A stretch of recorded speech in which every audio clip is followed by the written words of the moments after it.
A devoted wife. A secret affair. And a revenge so twisted, it left even the police horrified. What started as a marriage built on love, ended in betrayal, obsession, and a crime no one saw coming. Welcome to Crime Quarter, where chilling true crime stories keep you on the edge of your seat. I drop gripping cases every single day, so don't miss out. Hit that subscribe button and turn on the notification bell, because in the world of crime, the next twist is always around the corner. Now, let's dive into today's case. Adams Ken and his wife, Catherine, lived in a quiet suburban neighborhood, their marriage appearing perfect to everyone who knew them. Catherine had always believed she had found the love of her life, a devoted husband who shared her dreams of building a future together. Their home was warm, their lives seemingly filled with love, and their bond, at least in her eyes, was unbreakable. But behind the facade of happiness, a storm was brewing, one that would soon shatter the illusion of their perfect marriage.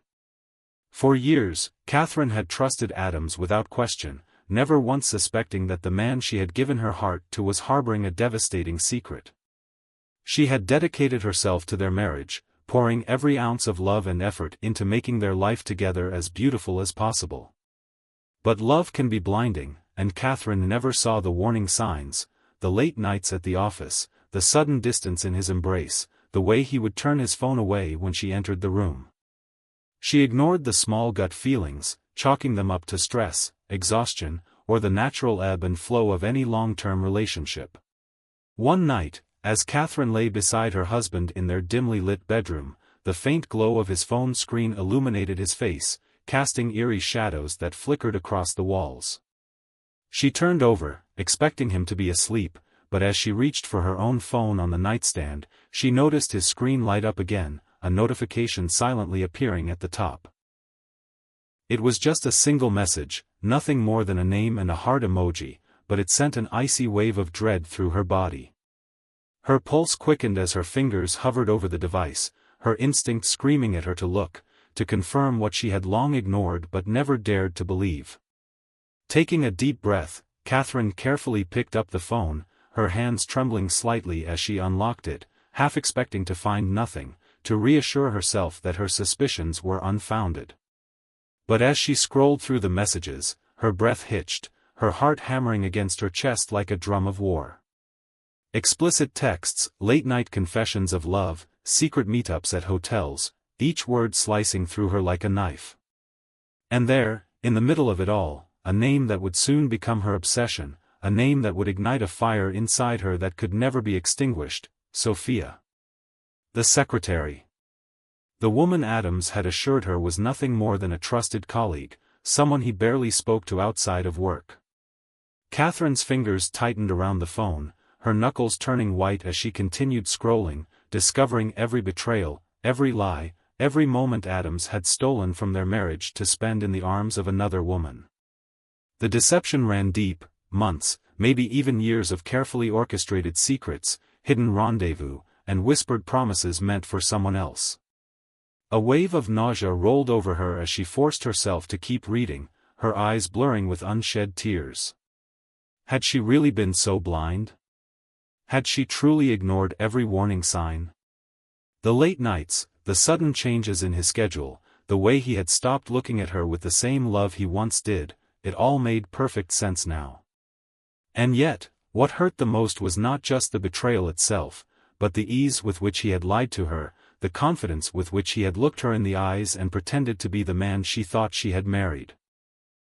She could have woken him up right then and there. She could have thrown the phone at him, demanded answers, screamed, cried, broken every fragile thing in that room just to make him feel a fraction of the pain she felt in that moment. But as she sat there in the suffocating silence of their bedroom, her breathing slow and measured, a dark realization settled over her. This wasn't the moment for confrontation.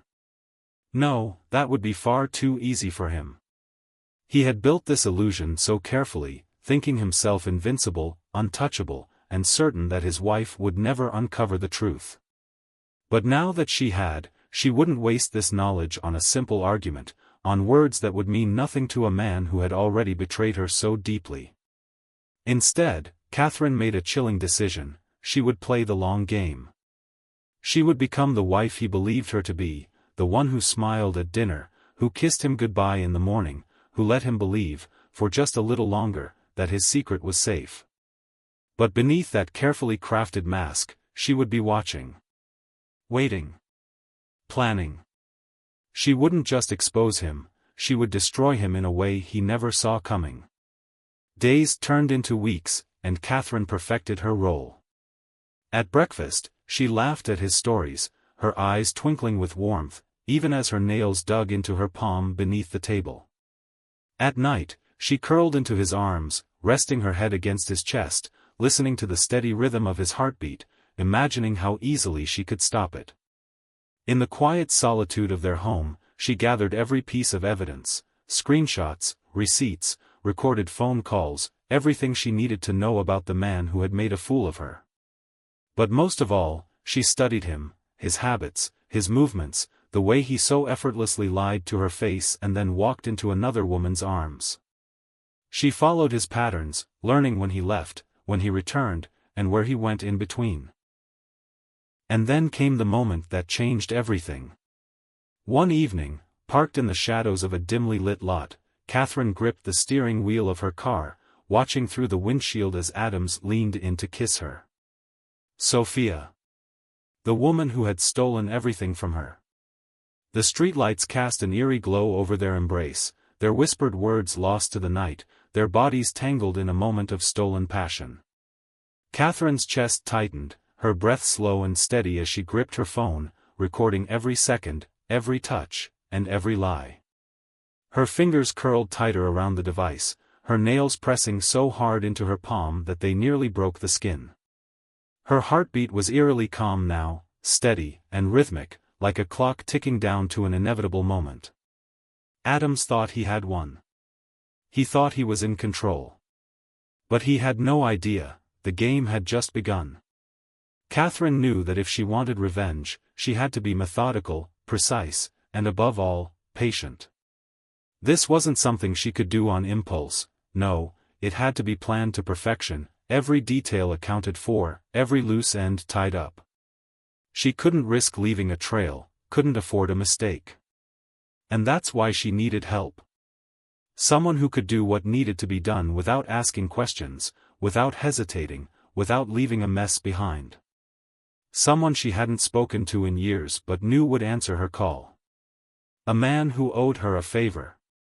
A man with no conscience. The night was thick with humidity as she sat in her car, parked under the flickering glow of a broken street lamp in an abandoned lot on the outskirts of town. The leather of the steering wheel was cold beneath her grip, her pulse steady, her breathing slow, but inside, she was electric with anticipation. This was it. The moment that would set everything in motion. There was no turning back now, but she didn't want to. She had already crossed the point of no return the moment she decided that Adams and his whore wouldn't get to walk away unscathed. A shadow moved across the pavement, slow, deliberate, and calculated. She didn't turn to look, she didn't need to. She knew who it was. The air inside the car shifted as the passenger door creaked open, and the scent of cigarettes and leather filled her nostrils. He slid into the seat beside her, silent, unmoving, his presence alone exuding the kind of controlled violence that came naturally to men like him. He wasn't a friend. He wasn't an ally. He was a tool, a weapon, and that's exactly why she had called him. Without a word, Catherine reached into her bag, pulling out a thick envelope, cash, untraceable, stacked neatly inside. She placed it between them, her fingers steady as she let it go. He didn't reach for it right away. Instead, he sat there, watching her, reading her, as if trying to determine whether she had the stomach to go through with what she was asking of him. But she didn't flinch. She didn't break eye contact. She was no fragile, grieving wife looking for comfort. She was a woman on a mission. And he could see that. Finally, he took the envelope, tucking it away inside his jacket without so much as glancing inside. He didn't need to count it. He knew Catherine wouldn't waste his time. There were no pleasantries exchanged, no unnecessary questions asked. Just an unspoken agreement between two people who understood the weight of what was about to happen. The plan was simple in theory but required flawless execution. Catherine needed Adams to come to her willingly, without hesitation, without realizing he was walking into his own demise. He had to believe she was still the naive, heartbroken wife who just wanted to talk, who wanted to work things out, who was desperate to fix their marriage. And there was only one place that could make the lie feel real. The lake house. It was the place where they had spent countless weekends together, the place where they had built memories, where he had once whispered promises of forever against her skin. It was sentimental enough that he wouldn't question it, familiar enough that his guard would be down. And most importantly, it was secluded. No neighbors. No prying eyes. No one to hear the screams. Catherine picked up her phone, her fingers moving swiftly over the screen as she crafted the perfect message. She kept it simple, made it sound desperate but not suspicious. A plea. A final attempt to save what was left of their marriage. She hit send and watched as the message delivered. Then, she waited. Minutes stretched into what felt like an eternity, each second pressing against her chest like a weight. And then, finally, her phone vibrated. She looked down, and a slow, satisfied smile curled at the edges of her lips. Adams had taken the bait. He was coming. But just as she was savoring the moment, another notification flashed across the screen, a second message. Catherine's eyes narrowed as she read the words, her smile fading, replaced by something darker. Sophia was coming with him. For a long moment, she sat in silence, letting the weight of this unexpected twist settle around her. And then, instead of rattling her, instead of forcing her to rethink the plan, it only fueled her resolve, only made the next move even easier. Now, instead of eliminating them one by one, she had them both exactly where she wanted them. They were walking straight into her web, blind to the danger, oblivious to the fact that the moment they stepped through that door, they were never walking back out again. The lake house stood in eerie silence, its wooden frame illuminated only by the moonlight filtering through the trees, casting long, ghostly shadows that seemed to stretch toward the unsuspecting couple approaching the door. The once serene retreat, a place filled with memories of love and laughter, was now nothing more than a carefully constructed trap, a stage for the final act of Catherine's meticulously crafted plan. The night air was thick with tension, the kind that made the skin prickle with unease, the kind that whispered of something unnatural lurking beneath the surface, waiting to be unleashed. And in that suffocating stillness, two figures moved forward, oblivious to the fate that awaited them, unaware that their lives were about to be changed forever in ways they could never have imagined. As Adams and Sophia stepped onto the porch, the wooden planks groaned beneath their weight, the sound unnervingly loud in the otherwise dead silence of the night. The dim glow of the overhead porch light barely illuminated their wary expressions, and as Adams reached for the door, a strange, creeping sensation of unease slithered up his spine, an instinctual warning he was too blind, or too arrogant, to heed. Something about the house felt off, inexplicably wrong, as if the very walls were holding their breath, waiting for the inevitable. Yet, he ignored the nagging feeling, brushing it aside with the same careless disregard he had shown toward his marriage, toward his wife's pain, toward the consequences of his own actions. Catherine was his wife, after all, and no matter how strained things had become between them, no matter how many lies he had told and how many secrets he had buried, she wasn't capable of anything beyond a dramatic confrontation, was she? The door stood slightly ajar, a sliver of darkness visible between the frame and the wood, an invitation that neither Adams nor Sophia had the good sense to decline.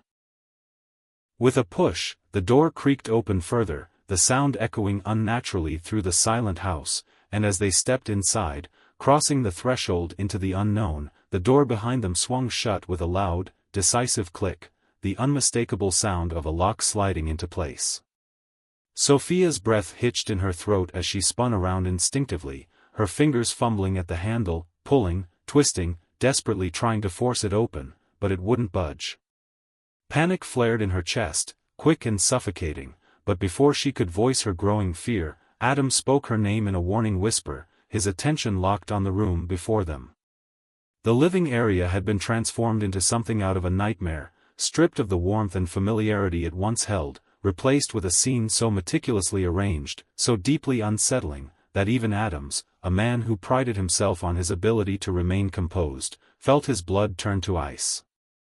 The walls, once adorned with framed photographs of happier times, had been stripped bare, replaced with something far more damning, dozens upon dozens of newspaper clippings, printed emails, screenshots of text messages, all taped to the walls in chaotic but intentional patterns, forming a disturbing collage of betrayal and deceit.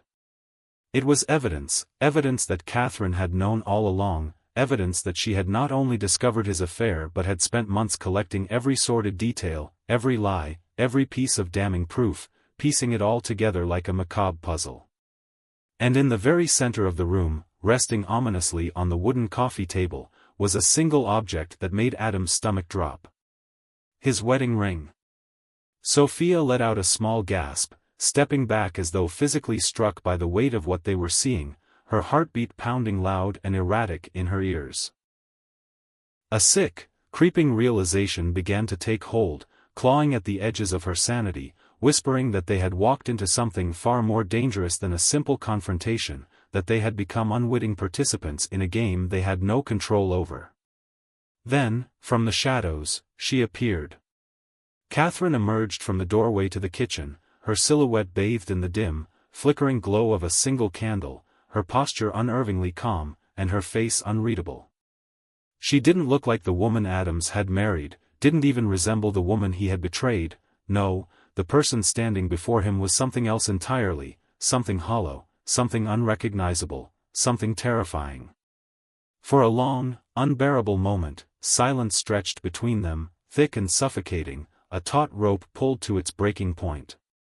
Then, finally, Catherine's voice broke the stillness, soft but dripping with something dangerous, something lethal. "Did you really think I wouldn't find out?" she asked, the question hanging in the air like a noose tightening around his throat. Adam swallowed hard, his mind racing, grasping desperately for an excuse, a justification, any words that could undo the growing sense of dread creeping up his spine, but nothing came. "Catherine, he started, but she cut him off with a quiet, almost amused chuckle. "Don't," she said simply, shaking her head. "Don't lie to me. Not now." Sophia's breath came in short, panicked bursts as she tried the door handle again, frantically yanking at it, but the reality was sinking in fast, there was no way out. Then, with no warning, the lights flickered, plunging the room into momentary darkness, and in that brief, disorienting void, the unmistakable sound of metal scraping against wood sent a shiver of raw terror through the air. When the lights returned, Catherine was holding something. A knife. Its sharp blade gleamed under the weak candlelight, its edge catching every flicker of movement, every trembling breath. Adam's pulse skyrocketed. "Catherine, listen to me," he started again, his voice low, cautious, calculated. "We can fix this." "We, fix this?" Catherine repeated, tilting her head slightly, her expression unreadable. Then, with the swiftness of a viper striking its prey, she lunged. The room exploded into chaos. Sophia screamed, scrambling backward, knocking over a chair in her frantic attempt to flee. Adams barely had time to react, jerking to the side as Catherine's first swing sliced through the air, missing him by mere inches. But she was relentless. The second strike found its target, the blade carving a burning line across his forearm, sending a hot, searing pain radiating through his entire body. He stumbled, knocking over the coffee table, the candle tumbling to the floor, its weak flame flickering erratically as shadows danced wildly across the walls. Sophia bolted for the window, fingers clawing at the edges, trying to force it open, but it was nailed shut. She turned just in time to see Adams and Catherine locked in a struggle, his hands gripping her wrist, trying to force the knife away. His strength was greater, but Catherine wasn't fueled by strength, she was fueled by something far more dangerous. And then, in one calculated, terrifying motion, she let go. Adam's own momentum betrayed him, the force of his struggle driving the blade forward, straight into his own stomach. The sound that followed was something between a gasp and a strangled cry, his body jerking, his eyes wide with disbelief as his hands instinctively flew to the wound, his fingers instantly stained red. He staggered, his legs giving out, crumbling onto the floor in a heap, his breath coming in short, panicked gasps. Sirens wailed in the distance, flashing red and blue lights seeping through the windows, growing brighter, closer. The front door burst open with a deafening crash, officers flooding the room, weapons drawn, voices shouting commands. But Catherine didn't move. She sat in the corner, arms wrapped around her knees, rocking slightly, whispering over and over again in a hollow, detached voice. He had to pay, he had to pay, he had to pay, and for the first time in months, she felt at peace. As the dust settles and the echoes of that fateful night fade into silence, one haunting question lingers in the air: was Catherine's revenge an act of justice, or had she plunged into the depths of darkness beyond redemption? Was she a woman scorned, pushed to her breaking point by the ultimate betrayal? Or was there something far more sinister lying dormant within her all along, waiting for the perfect moment to be unleashed? Some might argue that Adams got exactly what he deserved, that his infidelity led him straight into the arms of his own demise. Others might say that no act of betrayal, no matter how painful, could ever justify the horror that unfolded in that secluded lake house. But what about Sophia? Was she simply collateral damage in a deadly game of revenge, or did she play a role in her own tragic fate? This case leaves us with more questions than answers, and now, I want to hear from you. Do you believe Catherine was justified in what she did, or did she go too far? Was this an act of cold-blooded murder, or a woman taking back her power in the only way she knew how? Drop your thoughts in the comments below. I'll be reading every single one. And if you're someone who loves unraveling the most twisted, real-life crime stories that send shivers down your spine, then you need to be part of this community. Hit that subscribe button and turn on notifications, because here at Crime Quarter, we dive deep into the cases that shock the world, expose the truth, and leave you questioning everything. Stay tuned, because this case will shake you to your core. Subscribe now, and I'll see you in the next crime file.